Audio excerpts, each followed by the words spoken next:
Oh, did I finally get... Oh, no, I didn't.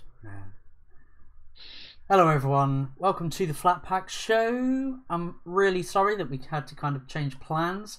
Grandpa Point was having some trouble with his wussy. Basically, there is an infinite loop, a hell of new drop-down menus for going live. So you go stream now, select go live, select quick, and then it won't let you press the button. And so you have to schedule an event, but it won't let you use that either. And then if you try and use this new webcam option they've embedded, it only lets you go live from your computer. It won't let you go live on Hangouts. So it's like they've updated their site and they've actually left out the function to go live. Anyway. Scotchy, scotch. I love scotch. Wait, are we live? Yeah, we are live. I was waiting for you to shut the fuck up. I'm only kidding, man. I'm kidding. Anyway, hello everyone. Welcome to the Flat Pack Show, episode 45, Creativity and Critical Thinking. It seems it wasn't meant to be. We were having technical difficulties having it set up on Crumple Point's channel for him to host, but we will rain check that for another week for him to host it on his. So, of course, I nearly said I'm Switchpoint then. I'm Flatmeister. We've got Switchpoint. He's back from Texas. Yeah, I'm back from Texas finally. I mean, I'm sure these guys, I'm sure these guys had a great time without me. You know how it is. We did miss you, man. It was cold and inhospitable. And so I've tweeted. So I tweeted out the link to this new video. To the one we're on. So yeah, big apologies to that to everyone. We've got Nerd Waffle as well. How's it going, Nerd Waffle? Hello, everyone. I'm back from my bedroom where I was at BlizzCon this weekend. Oh, that's a bad time. And we've got Crumple Point as well. Hello, everybody. Hello. Sorry about the technical difficulties. He's a newbie to this. And of course, it wouldn't be a Flat Pack Show without being late. Half an hour late. Well, actually, I was 10 minutes early. That's what's so annoying about it. Yeah. But I sent you guys have seen the video of me trying to activate this thing, so I know I'm not going completely insane. So anyway, today's topic is creativity and critical thinking. I think this was another suggestion by Nerd Waffle. I think it was, wasn't it? Where you sort of further elaborated on the suggestion. Yeah, well, it was one of my videos that I did a while back, but I thought I was like, you know what, it'd be really cool to talk with the other lads about this, and that's why I pitched it. Yeah. And say if you are a budding creator, say if you're a writer or something, where's a good place to start to get the creative juices flowing? Would you say? If someone wants to go first, go on. You can go. I'll get slammed for saying it, but I just go on fucking Pinterest of all places. I used to use Twitter for that purpose, but everything on Twitter has become so political. Pretty much, but some of it's drama, some of it's plain old good-fashioned celebrity gossip, blood sports drama, but the rest of it is just politics, so I don't find it as useful as I did when I started out. So I use Pinterest, find some cool articles or some fun lists or images and kind of run from there. Are you telling me, Crumple, that you don't want to make a comic book or video game or movie or anything like that? You don't want to make one based on like Parliament or the Senate or anything like that? Well, the thing is, there'd be a lot of action. When it comes to Scotland, more representation is always an absolute disaster, so I always appreciate when people just leave us the fuck out of things. So I don't really have any goals in that area. I don't know, my next project's gonna be just like the Canadian, we call it like Parliament, and it's gonna be epic, and it's gonna take place right in right in Parliament, and it's going to be like them at war with each other across the room, and they're going to have superpowers. It's going to be great. So I want to go to Twitter. Oh, so like BBC Parliament, but interesting. Yeah, we call it. I think we have like, I don't know if this exists anywhere else, but we have this channel called C-SPAN, which is essentially you can watch them argue with each other. That's like pretty idiots. much like kind of like Twitter. Just kidding. So what about you, Nerd Waffle? Where do you go for your sort of inspiration to get some creative? I go to the place that a lot of my creative instructors and teachers and professors told me not to go to, which is I watch TV, movies, watch TV, watch movies, play video games, and sort of get inspiration from the things I like. You know, read a book, go outside, put music on. I think music gets creative juices going too, like, because then I start, even if it's a comic book or even if it's something, and no matter what medium it is, for some reason when I put music on, I think a lot of people are like this too, but I start seeing like a movie trailer in my head. Yeah, and some really cool things. Similar to that, yeah. Yeah, music can really get you in like of what kind of mood or tone, atmosphere that you're going for in a particular scene that you've got in your mind, and then it just literally goes from there, doesn't it? What about you, Switch? Like, because I know you do a lot of your drawing.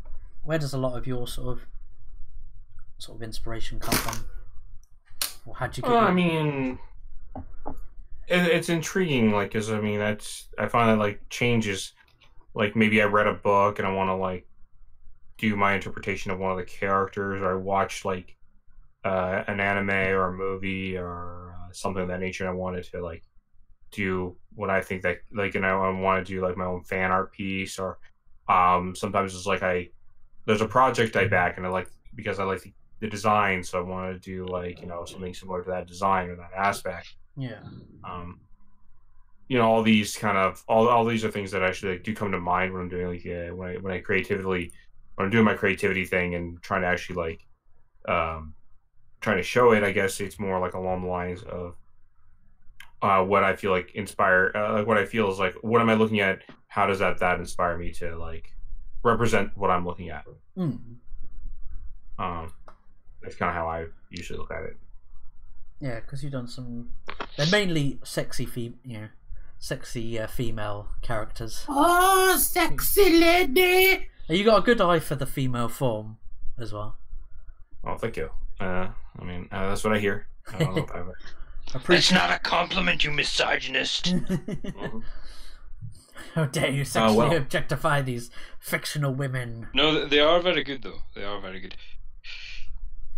I find that the process of doing a comic is different to doing like a standalone piece of art. If I'm doing concept work, I have to go about it a different way to doing the comic, which is interesting. I don't know if you found that. I really don't know, because I mean, I don't do the writing, so I don't know if I see it differently or not when I do the writing thing. I just mean even doing the repeat art versus the standalone art. I find. Oh well, with the repeat art, I mean the key to repeat art, like with that is, and this is kind of why I'm not the biggest fan. This is why I'm more of like an illustrator than I am like when it comes to like doing art pieces, because like I have too much like detail and I put too much like time and effort into like one piece. Because like here's the thing, when it comes to like repeat art, so like you have to have it for multiple panels, you have to have it for like continuous animation and all that stuff. It can't.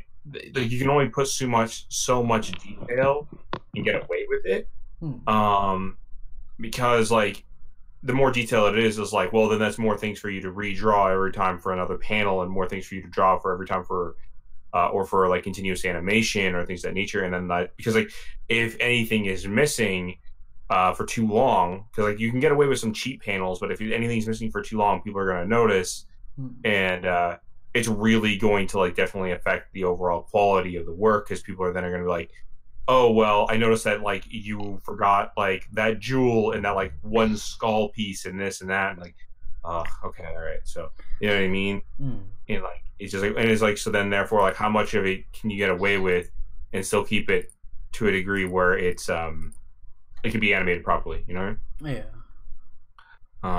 So like it's one of those things where I know like a lot of like animation people that I've spoken with really do like the keep it simple, stupid kind of design because it makes it easier to animate and makes it faster and quicker.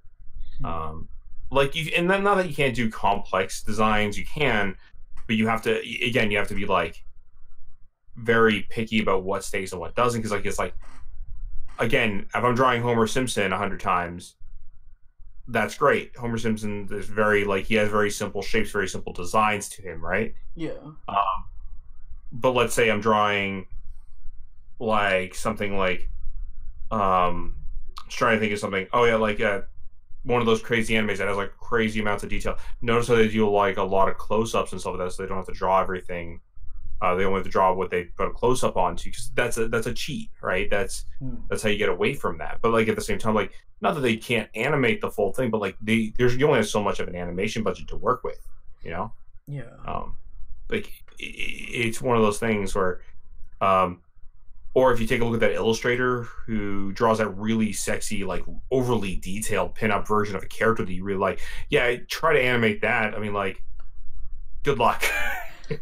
You know, like that's gonna start to look blotchy as soon as that moves, because the problem is like the amount of color detail and shading detail that they put, because they have the time to do that illustration, they can do it.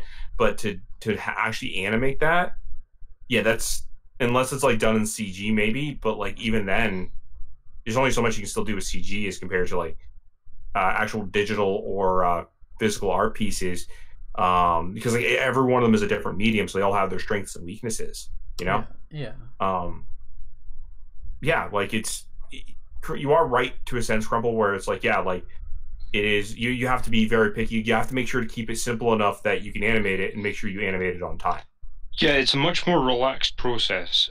I don't mean that it's easier, but if I'm doing like a cover or even concept work, it's very much about, there's a lot more copy artistry in there for me anyway. So I'm looking at textures and, you know, so let's use the Pinterest example. I'll be looking on there. I'll have a rough idea of what I want to do, but I'm mainly now looking for textures of fabrics or weapons or materials or whatever. Maybe a couple of photo references, and I will then, in a quite relaxed manner, begin work on, say, the A4 drawing, or drawings if it's concept work, and all I'm really doing is, well, drawing. It's much more akin to just standard drawing, whereas when I'm doing repeated images, so if I've got to do, you know, say 4 or 5 panels of a page, it's a much more intense process. Like the music I listen to will be different. The process feels much less like art and much more like work. Like, because there's a timely element as well, because you have to restrict how long you're going to be on each panel and how much detail you're going to put in, and you can't put in 1,000 billion pixels of detail on one panel and then just make the other one look like a potato. You've got to keep it relatively consistent, which is difficult because, like what Switchpoint was saying about the anime thing, if you're doing a comic and like a fight takes off, you will automatically make your characters' faces, for instance, look a lot more simple, and you'll pull out the camera a little bit, or you should. And you've got to make sure that you don't completely change your art style doing that. So I find that it's a much more intense concentration process, whereas doing a single piece of art, it's not easier by any stretch, but it's a much more it involves less concentration and more like it's more meditative. It's like you're meditating, kind of. You're just kind of one with the pen. It's a weird difference. And then the music I listen to doesn't have to be directly related, say, to what I'm drawing. It's just helping the process. Whereas if I'm drawing a page of comic, if I'm listening, like if I'm drawing a sci-fi thing and I'm listening to, like, I don't know, classical music or something, it doesn't fit, I can't work. It's really weird. I don't know if that's just me being crazy though. Yeah, no, I mean, Like, no, yeah, well, I find like I wouldn't say that it's like the classical doesn't fit for that kind of stuff, but it's like the type of classical you listen to might also not fit, right? So it doesn't need to be the genre per se, more the like just say the tempo or whatever.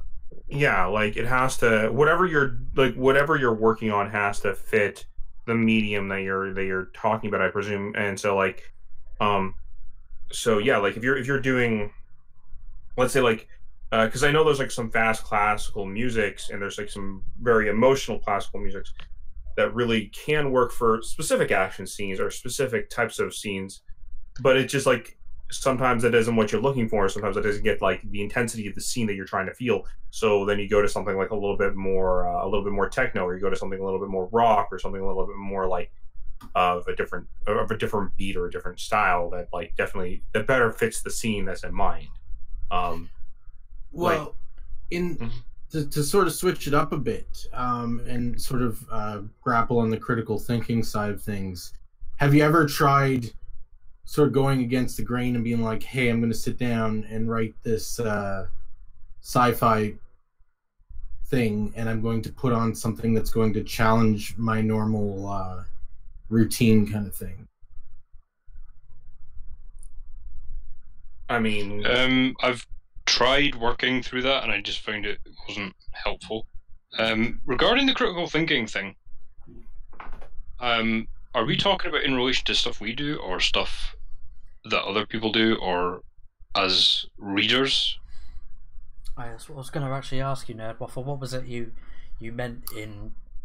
Well, when I originally came up with it, it was about creating things with creativity and also challenging my own thoughts and ideas, which is what critical thinking is, which can relate to both, really. It can relate to your own work and other people's works and how it affects your own creativity.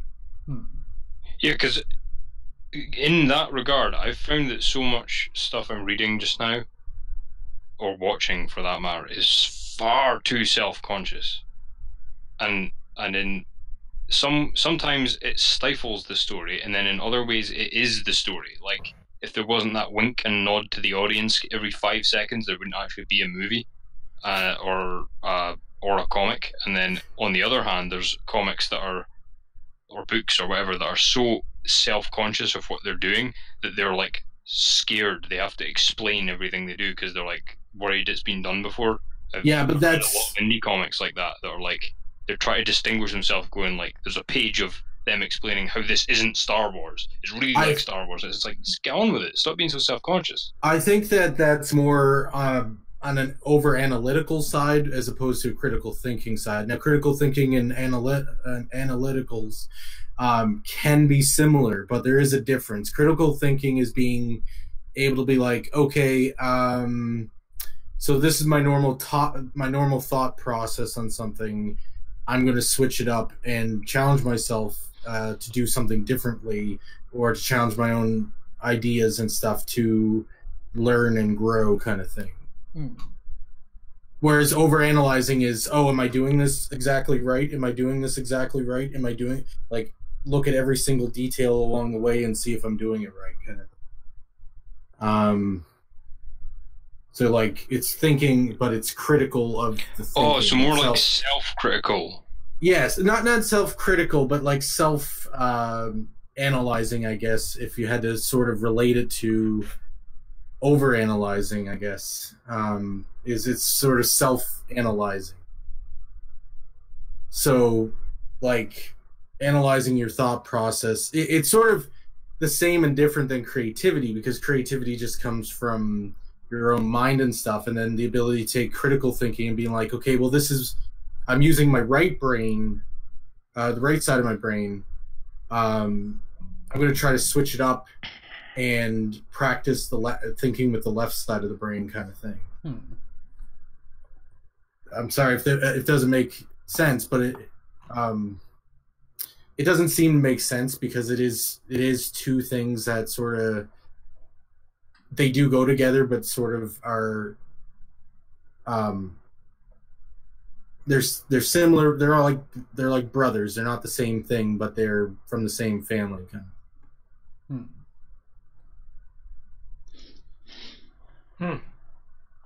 Yeah, I think a lot of writers just now are suffering a lot too much from that, especially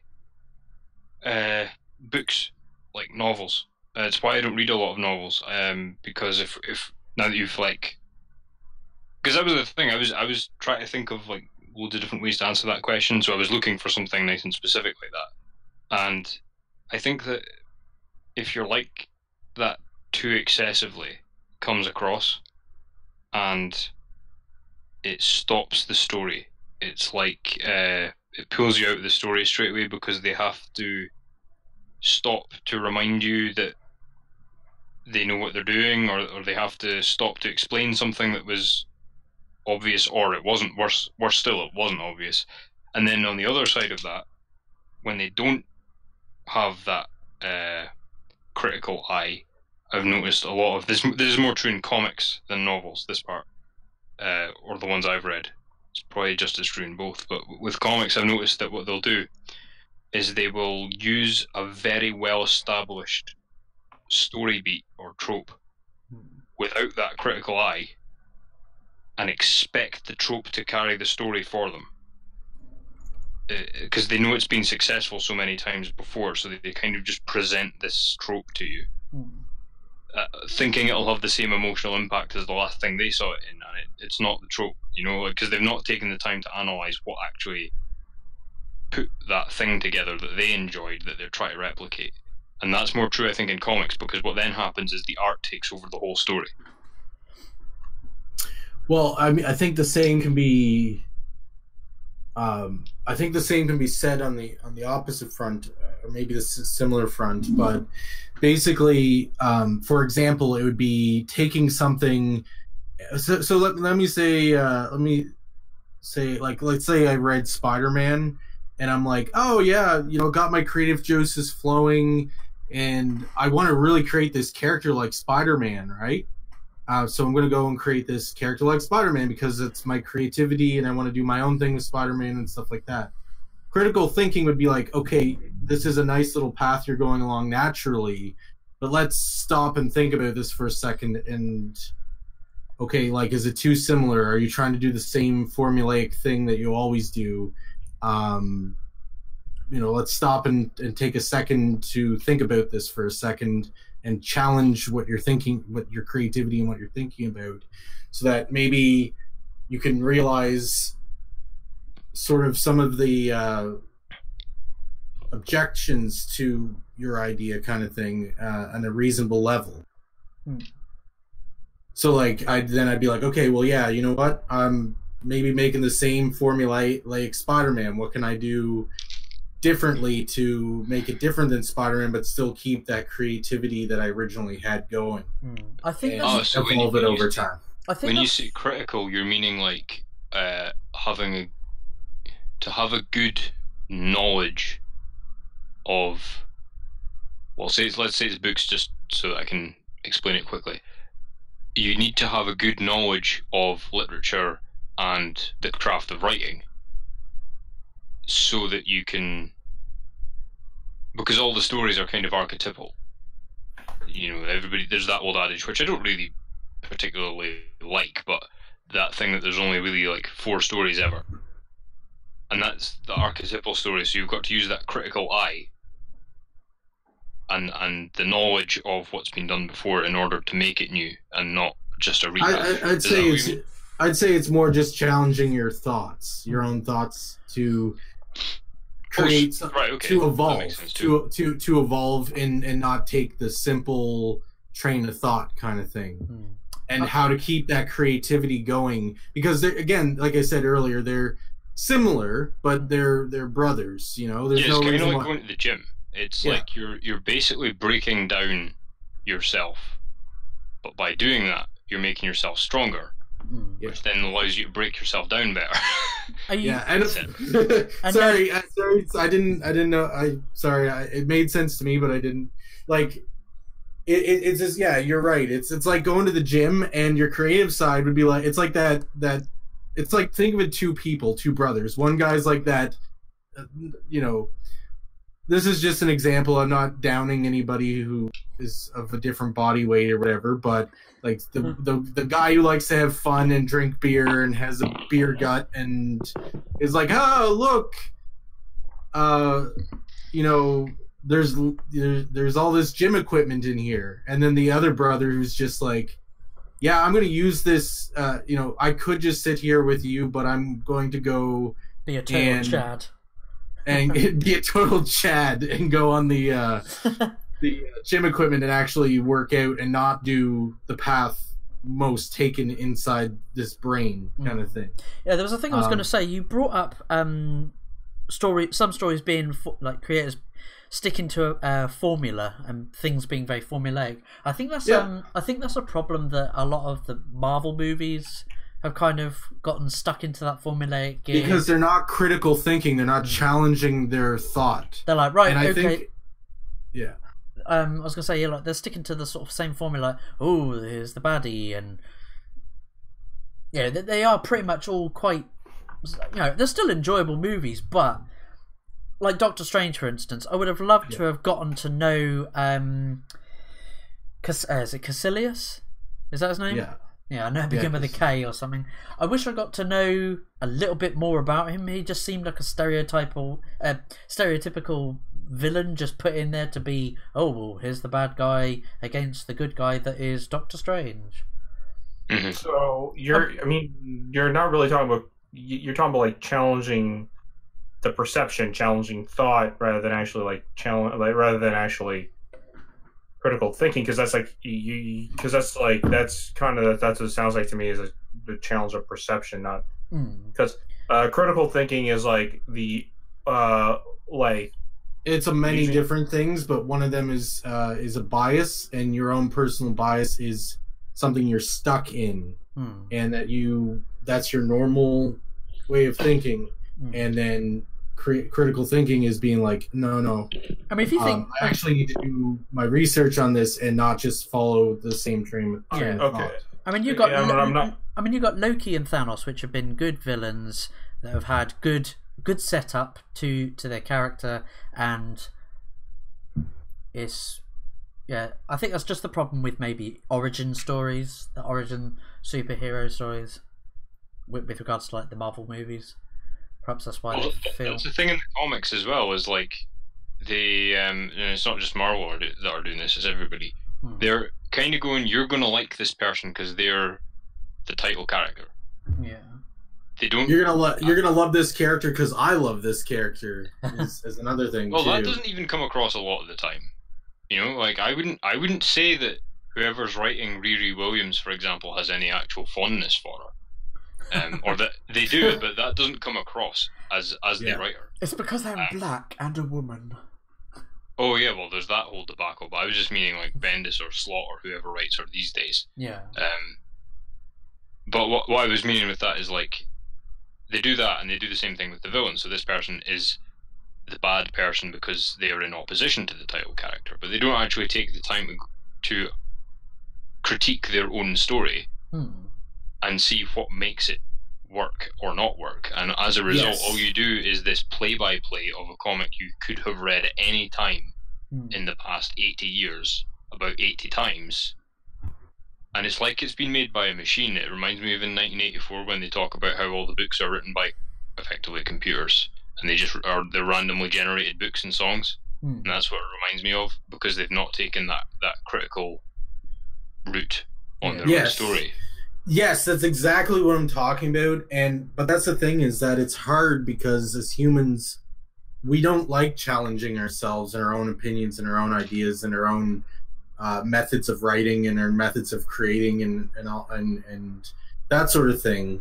And meanwhile, it's a very valuable tool because it's something that we can use to grow. And it's something we can learn to think outside of the box and do something. You know, again, nothing's going to be completely original, but when you think outside the box and you think outside of your own train track onto another train track, you see the full train station and not just one train track, you know? And I think that is a very valuable tool in creating something more well-rounded and more, maybe more real, and maybe more complete instead of just one perspective kind of thing. And one, you know. Yeah, and it's a very difficult balance, because I think we're making good headway, because I think we are on the same page, all of us. It's just we've been trying to angle in on this the right way.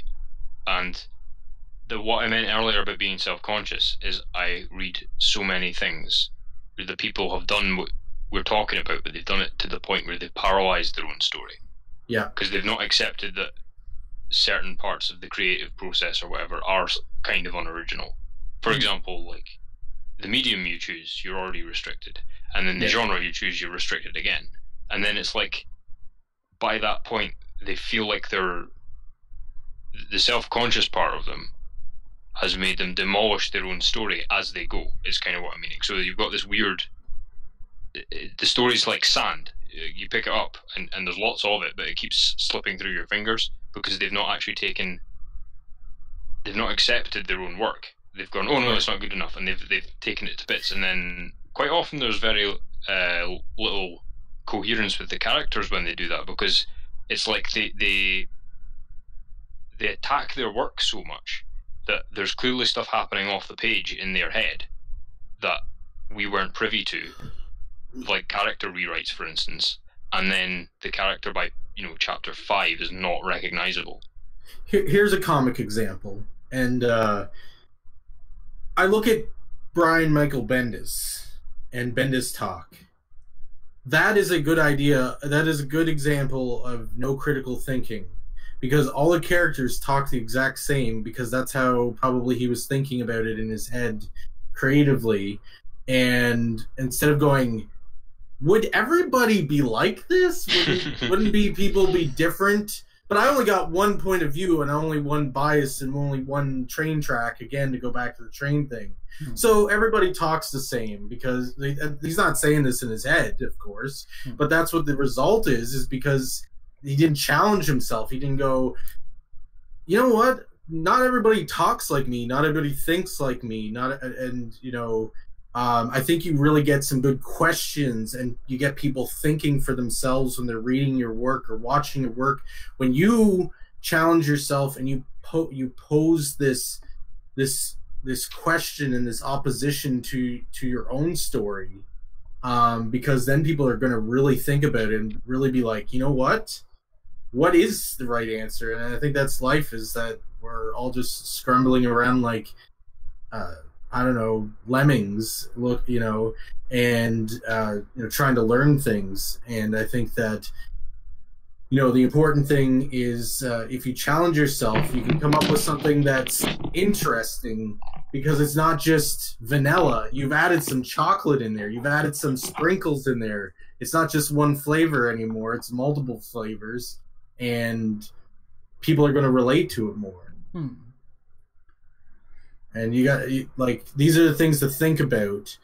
I'm not saying be critical of yourself, be a perfectionist, make sure that everything is perfect. I'm saying, okay, take your idea and challenge it, blow it apart in like Legos and try to put it back together with other parts kind of thing and make the sort of same thing. And you might come up with something cooler, Yeah, because I think that that sort of critical mindset tempers creativity, because I've been handed so many, not like full manuscripts, but things people wanted me to read over for them, where they were clearly, and I'm bound to have done it as well, they were clearly engaged so much in the creative process that they didn't actually go, it's not that they didn't go over again what they were doing, but you're reading it and kind of, it's like a stream of consciousness. It's like this babble. It's like, this happens and this happens and this happens and this happens. Like, okay, yeah, but why do I care about any of that? And why is any of it happening? And you can tell it reads like they wrote it when they were absolutely hyper in a 4-hour binge one night. They drank a truckload full of coffee and yeah, and it reads like that, and it's like there is genuinely a creative spark in there, but they didn't. And it's not that they haven't edited it; they have, because it's been at the stage where they can present it to me because they've been over it, and it's like, you've not gone back over this in a meaningful way. And I've had that problem as well. I'm very sure. Oh, everybody has. I do too. But I feel that critical thing is like it tempers that, so it reads. It's the sober person that reads back over it in the morning and goes, "Well, that was a bit emo. Let's change that up a bit." Or that's me. That's exactly right. That's exactly right. And it's so funny because I'm still chuckling over my comparison with Brian Michael Bendis, because that's a perfect example of when you see the Bendis talk of. Yeah, you can tell that he was amped of a Friday night and just fucking blasted that out, and then like clapped his hands and went, "That's a job well done," shrugged it off and went back to it. Took it to his yes man. They all said yes, and it got in. And meanwhile, it's like we have seen times where Brian Michael Bendis has written well, but it's again like I think everybody's capable of it. I don't think it's any secret or any genetics or anything like that. I think it's just a matter of training yourself to say, okay,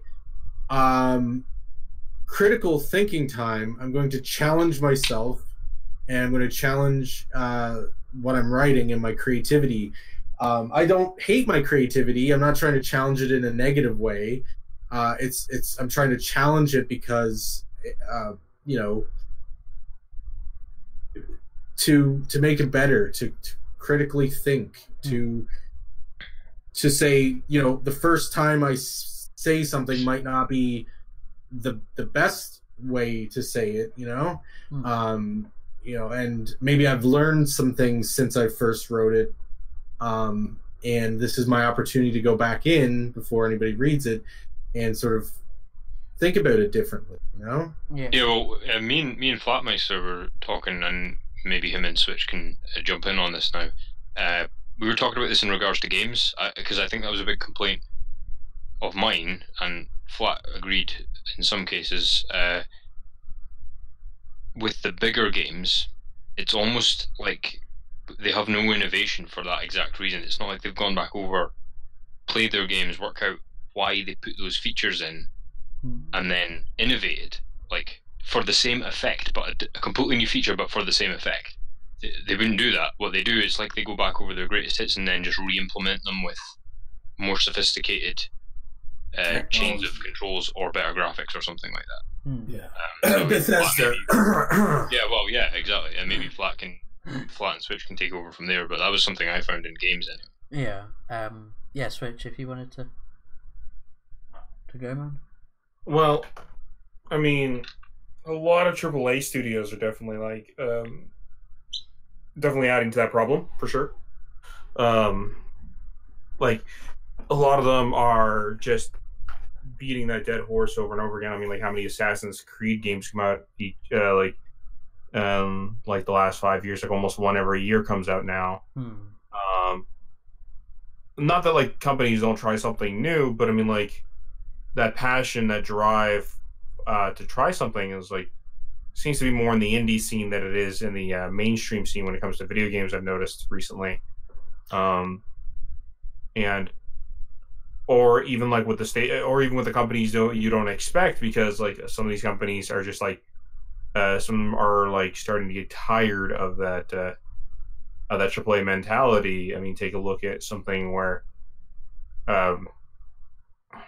Take a look at like somebody like Bandai Namco, who's recently been trying to do more, has taken a step back and has recently said let's try making more anime based games and try to get those try to get those animes that people have been finally asking for games of, to see what we can do with them. And let's try doing or let's also try doing some other things now again, I mean, they're not perfect, no one's perfect, but in regards to the scenario, at least then you have indie developers, guys who made Shovel Knight, who realize that people like classic games that just don't want them classic, they still want new things with them, so they introduce a more fast-paced gameplay style, things that are a little bit more but while at the same time reminding us what we like about those classical games, then you have something where it's just okay, here's the next installment of Fallout. Did you really change anything? It's Fallout. I think on that front, I think it's because indie developers are more humble and able to challenge themselves, and companies don't seem to be able to challenge themselves. Like if you brought a criticism to an indie developer and said, hey, this is not, I could be wrong about this, but here's what I think of your game. A lot more, and not everyone, but a lot more indie developers going to be like, oh, wow, really? No, I noticed that now. Thank you very much. And are able to accept that feedback and challenge themselves. Whereas you bring that to a big company like Bethesda or Ubisoft or even Blizzard. Developers are being harassed by entitled gamers. Or you get a PR like, yes, your concern is very valuable to us, and chuck it in the wastebasket. Well, yeah, exactly. And that's what I mean. Like, if we take Switch as an example of Assassin's Creed, right? They just replicate it. Because even then, it's like they've got neither. Because I was talking about we were all talking about the balance between the creative side and that sort of critical side. But it's like they've got neither. They're just replicating. But what I guess I would say is you've got these massive free roam environments now, and they're just these big, empty, fucking boring, procedurally generated maps. Like they just go on forever, and they're huge, and there's nothing in them. And they do that because they're like, oh, Assassin's Creed 1 and 2 were successful because they were open world. And it's like, no, they weren't. They were successful because they gave the player a sense of freedom. And they achieved that, yes, with the open world. But the thing is that if you just keep doing more open world stuff, that doesn't necessarily have the same effect every time, especially once you've done it 10 times. And that's kind of, I guess, what I was meaning with the game features side of the argument is like you just replicated the feature. You didn't actually think about why the feature made your game popular. And like, so for example, there's a lot of cases where I think that games that were like free roam, they could have achieved the same effect if they'd done a sandbox thing, but a very large sandbox, if that makes sense. I like sandboxes. Yeah. Yeah, I think a lot of these studios are just stuck in a rut and they play it safe, don't they? They don't. Well, I mean, like, the reason they make the Assassin's Creed every year is because it's a guaranteed seller, it's a guaranteed title, right? Yeah. I get that, but I'm like here, but like here's the thing, like I have a double-edged sword with Ubisoft because I do like them as a company sometimes. Like when they try something new, that spark of creativity seems to come back eventually. Like take a look at like the new Starlink game, which is like their take on what they think Star Fox could be like. I was like, there you go, that's something new, that's something different. But then it's like, why would you why would you continue to make like these? And I get it, it's the safe title, it's the one that gets you money, like, but you keep making Assassin's Creed. It's not even that they make Assassin's Creed all the time that bothers me. It's, well, why not try something innovative or different every once in a while with the title? Like, try something that like not to take away from the core title and what makes people like it, but like, because I think that still does need to be there, but I think you still need to garner to the fan base that you're bringing up, but to try to get like still try to make the title refreshing, because like I used to be a fan of the Assassin's Creed, but I got tired of it because just nothing. It just didn't feel like anything was changing over time. Like it just felt like, okay, we hit a stagnant, and every game after this is just that same stagnant over and over again now. I think also because they got. Oh, sorry. I was about to say, I think because they got rid of the present day storyline as well, that kind of made me lose interest. Like I completed Black Flag and I really enjoyed that. I've yet to play Rogue, and I don't have a next gen console, so I haven't played any of the next gen ones yet. But it seems like they've moved further and further away from the present day, which I know a lot of people disliked. It's kind of a split like get gamers. I think that even for the people who didn't like it, you're still correct, because having it and then taking it away is worse than not having it or just having it. But you're still stuck with this present day story. It's just not a story. So the focus is completely gone, and then they didn't they didn't actually say, okay, we'll get rid of it completely. Yeah. So you've just got this horrible middle ground. Yeah, it is weird. I mean, honestly, a lot of people I know a lot of people who followed the story, like myself, really did want to see what was gonna happen in the present day. And then there was that weird, like, in the third one, there was that really weird, just kind of, or not really the third game, but it was Assassin's Creed 3, I should say, where there was this, like, really just weird kind of, like, end note that they ended the present day stuff with, and you're just like, and then, like, with number 4 came out, Black Flag, and then you find out exactly what happened with that, and you're like, is that okay. See, that was the thing that with Assassin's Creed 3 is a good example, for me anyway, of them trying something. It's just it backfired for whatever reason. But like a lot of people, and myself included, really liked Assassin's Creed 3, and the people that really like it really fucking like it, and the people that hate it really fucking hate it. But the thing was that it was creative, in my opinion, because like they actually had some. Because people said Connor was a boring character, and I thought that was just, I didn't understand that criticism at all, because I thought he was far more interesting than Ezio was. He had far more, like, actual intensity. Ezio was kind of like, you know, the latter day James Bond films where they were just almost comedy? That's what the Ezio games were playing like to me. It was almost like, you know, oh, I just killed 500 people, lol. Like, what is it? Ezio is the Roger Moore of the Assassins. Yeah, and whereas, like, and I'm not trying to convert anybody, but what I'm saying is they took a creative risk and they went, right, the series is becoming a bit stagnant, let's have this fucking enraged, intense dude who is like a warrior who's being like, this is where the game went horribly wrong. I thought they had this kind of warrior guy who was going to be made into like a more focused character as an assassin. But what happened was he just became a more crazy warrior. You know what I mean? Like, so I thought they were going to turn a soldier type into an assassin. Yeah, I enjoyed Connor. Was it Connor Kenway? Was his name? Yeah, I enjoyed because he had an identity crisis. He had two father figures. He had his biological father, who didn't want anything to do with him, and it was also a Templar. And then you've got his, you know, sort of pseudo adoptive father, who taught him how to be an assassin. You know, taught him the ways of the creed, of the order, and I mean,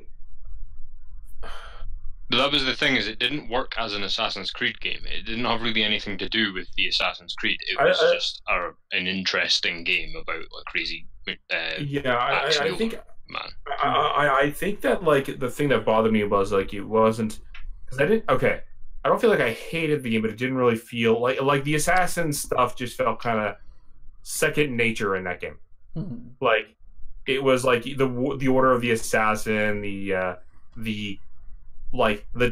whole Templar assassin stuff, the crazy pseudoscience and the crazy, like, connections to, like, the artifacts and stuff like that just kind of, like, came out of nowhere. Like, it was just like, and now this stuff is here, and you're like, yeah, okay. Yeah, and they went, like, with Nerdwaffle's initial point of the question, they almost went too far with the critical side of things, because they were trying to justify everything they did.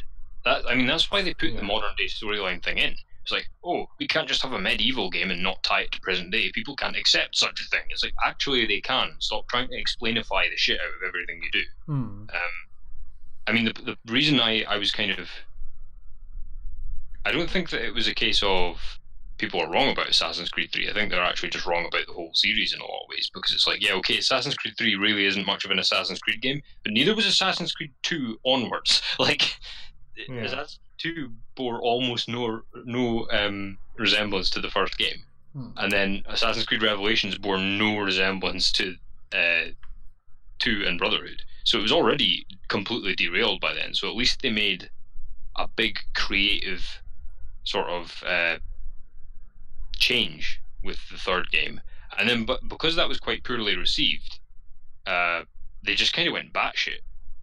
I was replaying Crysis 3 recently because they made that backward compatible, and that was they got the balance right, I think, with it, because they did lose some of the more sort of across the board pop that they had with Crysis 2.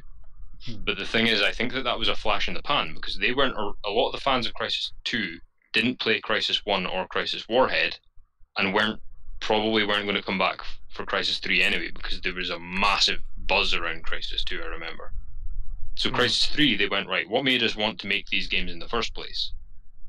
And it's obvious that they went back through that, because Crysis 2 appealed to the masses because it was supposed to, but it didn't really have much of a story or anything about it that was beyond the game mechanics. So with Crysis 3, it was like they took that creative and critical way of thinking and amped it right up. And it is pretty on the nose in places, but I thought the storytelling in it was simple but very punchy. So I'm in the middle of playing 2 at the moment, and to come back. I need to. I was debating getting back into the Assassin's universe games, but like going with a different mindset with it and see what happens. But anywho, I think we're getting close to that time, guys. Yeah, I was about to say, like, we're at the 50-minute mark. I know that you need to go, Switch. Should we? Let's. Does Nerd Waffle have anything to say on the game side of things that we were talking about before we finish up? Sure. No, I think honestly, we did. Yeah. There was one question I was going to ask you guys was, any tips for how to conceptualize something, just to come up with a concept of anything? I mean, my tip is, don't be afraid to mess up. You know how many trash pieces of art I do before I actually start doing like the one that like literally takes that like consumes the time that like those other art pieces that I do that I actually get further on or finish or like that I share. There's a lot of trash. Honestly, there's a lot of it that's just like you guys never see because it's like just a nice quick little sketch just to make sure I'm practicing my form and make sure I'm practicing my basic shapes and make sure I'm like still like not rusty and stuff like that. Like stuff that like just I'm like maybe I'll do a piece on this and it just doesn't go anywhere and it's like, oh, okay. You see there's tons of those and you know what, I'm gonna say keep doing them, keep doing those because you can make trash and then later on you might come back to that and you're like, why did I think that was trash? You know what, I'm gonna come back to it and finish it. Or you might say, oh, you know what, like, you know, the Astronaut one might have been trash, but you know what, that taught me like how to do hands in this other way, or that taught me how to like look at this in this other way or something of that nature, because like, you know, because you might learn a trick from that you didn't realize until like later on. Always like keep just because it's trash, don't consider that it was like bad. Consider it like it was just that one-off thing that you did. You know what I mean? Yeah. Honestly, dude, don't be discouraged. Just constantly like keep moving forward. You can always find something good from even like the worst of stuff that you did. Yeah, I was going to say to agree with Crumple Point said this a while back, was literally keep writing notes down. Like I've got loads of things on my phone of like little ideas and notes on my phone, just little ideas, and I think Crumple Point said sort of a similar thing. Yeah, write them down on like little post-it notes. Any little idea that comes to mind, write it down. Yeah, and the reason I say that is kind of like what Switch has said. Is it holds true, and the reason you need to do it that way is because you can't plan. I hate you, Discord. You can't plan your whole thing from start to finish. Like you can't have this concept in your head and then just go, right, I'm going to make it a story. Like it never works like that. It's always a case of you put out like 20 ideas and then you do what I think Nerd Waffle was initially saying with the question in the first place. If you come back to those 20 ideas and go, right, only 6 of these are actually good, you keep them and you just keep doing that as you go forward. You can't like have this this sort of communist-style 4-year plan and just implement it. Like, it just doesn't work. It comes across as stale. Damn it. I'm sorry to tell you, but you can't. I'm disallowing it as well. Like, I'm just not allowing you to have it as well as it being impossible. Bah humbug. So yeah, it's got to be like an organic, iterative thing. You can't, and you've got to use your inspiration as fuel, and then like temper that with the critical thinking that we were talking about. But so yeah, that's my word on it. I don't know what Nerdwolf was to say. I agree with what everybody said. Actually, what everybody said was what I was going to say. Come up with your own idea. And I'm not going to challenge my own ideas. No, I'm just joking. No, but I would add to that. I would say that this might be a contrary to popular beliefs, but I really believe in being able to go back and redo things and remake things. So say you make a comic book series and you don't have quite the resources yet, and you just keep going and you kind of put it out there for people to see and stuff like that.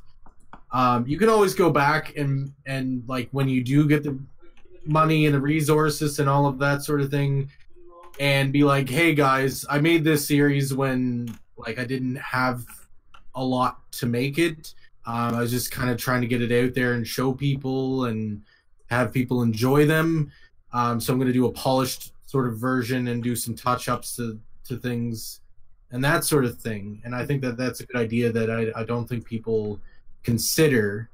So you can always just put stuff out because the benefit of putting out stuff is that and this goes along with critical thinking and creativity, is that when you put stuff out, you have the opportunity to get other people's feedback. And therefore, like you might think, oh, this drawing's crap or this drawing's good, but you might put it out there. You might get the contrary feedback to what you think, and that can help you learn how to do things differently and how to challenge your own ideas and stuff like that. Because you got to get outside of your own mind, because again, it goes with it, thinking outside the box and being outside the box, and you can't think of everything in your own mind. So if you share with people can give you that feedback that can help challenge your own thought and stuff like that. Yeah. What's in the box? Think a outside. Dick in the box. That's why I stay outside the box. I don't want to be in. What about you, Crumple? Have you gone, Crumple? Oh yeah, no, I already said. Yeah, you've already said your piece. It was that memorable, eh? Yeah. Oh, it was this inspirational. I just forget. This is perhaps the quickest and most efficient episode of the Flatpack Show, I think. Thank you, Polo. What did you say, Switch? The quickest and most efficient, is it? Yeah, it is. That's what she said. Yeah, this particular stream is not the one that was supposed to happen. The night in general. So a big thanks to Paulo Costa, just turned up in the chat. Hello. I was just saying that unfortunately we're wrapping up because Switch has to go to get ready to go adult. But you can rewatch it in a few minutes once it's done doing its rendering and stuff. And unlike the Nerdist, we will not be removing the live chat or comments. They'll be there. We will. That's what you think. Oh, I'm just kidding. The moderator, Nerdwaffle, has deleted your comment. So Nerdwaffle has deleted. That was just the life. ultimate admission of defeat, wasn't it? It was.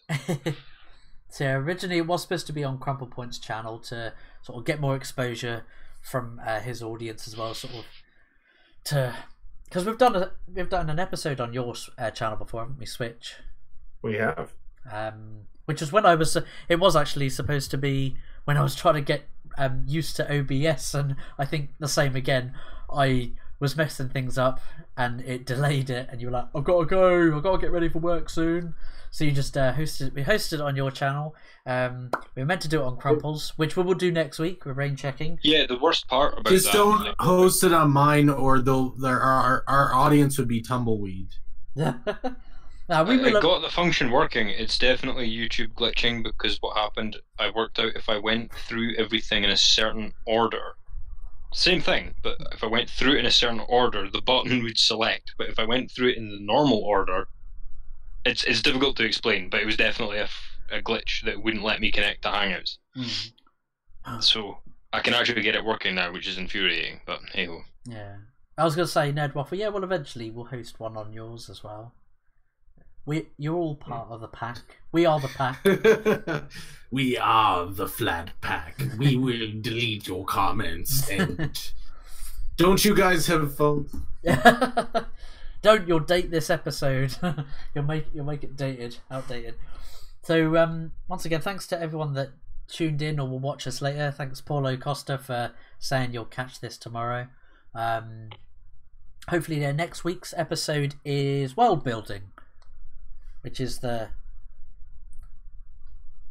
last how to play God and build a world in 7 days. No, I'm just kidding. I'm trying to think, should we come up with like a little like when we did with our first episode where we come up with a little pitch of like to help world build? I don't know. Yes. I mean, we'll figure it out as we go. How's that sound? Yeah, we've got a week to sort it out. So yeah, with that, thanks to everyone that's tuned in or will tune in later. I've been Flatmeister. It's been Switchpoint. Yo. I'm back. He's back from Texas, baby. I actually did fire a gun while I was there. Yes. It's been Nerd Waffle. Goodbye.